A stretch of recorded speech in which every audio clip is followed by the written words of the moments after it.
మనిషి జీవితంలో నవ్వు క్రమంగా తగ్గిపోతుంది. బాధ పెరిగిందని కాదు, బాధను మోసే తీరు మారిపోయింది. నవ్వు ఇప్పుడు సరదా కాదు, నవ్వు ఒక అవసరం. మనిషి నవ్విన క్షణంలో మెదడులో కొన్ని అద్భుతమైన మార్పులు జరుగుతాయి. డోపమైన్, సెరోటోనిన్, ఎండార్ఫిన్స్ అనే హ్యాపీ హార్మోన్స్ విడుదలవుతాయి.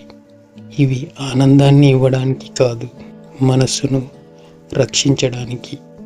భయం, ఆందోళన, ఒత్తిడి ఎక్కువైనప్పుడు ఈ హార్మోన్స్ పూర్తిగా తగ్గిపోతాయి. కానీ నవ్విన ఒక్క క్షణం ఆ లోటును భర్తీ చేస్తుంది. అందుకే నవ్వు ఒక సహజ థెరపీ. నవ్వినప్పుడు స్ట్రెస్ హార్మోన్ అయిన కార్టిసోల్ తగ్గుతుంది, శ్వాస లోతుగా మారుతుంది, శరీరం అర్థం చేసుకుంటుంది ఇప్పుడు ప్రమాదం లేదు అని. ఈ ఒక్క సంకేతం శరీరాన్ని రిలాక్స్ చేస్తుంది, మనసుకు విశ్రాంతి ఇస్తుంది. నవ్వే శరీరం రోగనిరోధక శక్తిని పెంచుకుంటుంది, ఇమ్యూన్ సెల్స్ చురుకవుతాయి. నవ్వు ఉన్న చోట శరీరం నిలబడుతుంది. కానీ నవ్వు ప్రభావం శరీరంతో ఆగిపోదు. నవ్వు మనల్ని ప్రస్తుత క్షణంలోకి తీసుకెళ్తుంది. ఆ క్షణంలో గతం మౌనంగా మారుతుంది, భవిష్యత్తు తన భయాన్ని వదులుతుంది. ఇది ధ్యానం, ఏ ఆసనం లేకుండా జరిగే ధ్యానం. నిజమైన నవ్వులో అహంకారం నిలబడలేదు, నేను అనే గోడ కరిగిపోతుంది, ఆత్మ తేలికగా మారుతుంది. అందుకే జ్ఞానుల ముఖంలో చిరునవ్వు ఉంటుంది.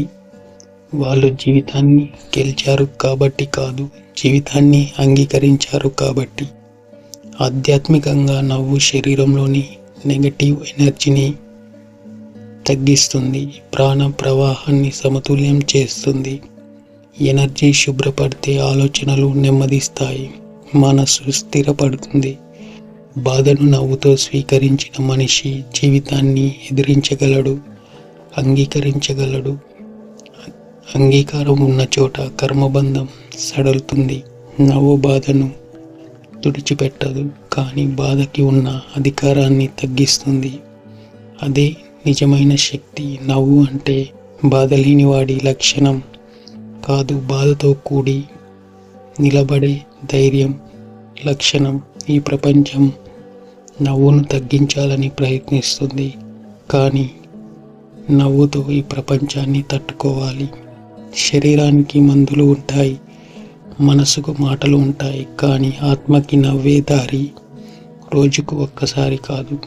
జీవితం బరువుగా అనిపించిన ప్రతిసారి నవ్వండి, ఎందుకంటే నవ్వు మీ ఆరోగ్యం, మీ శాంతి, నవ్వు మీ ఆధ్యాత్మిక వెలుగు.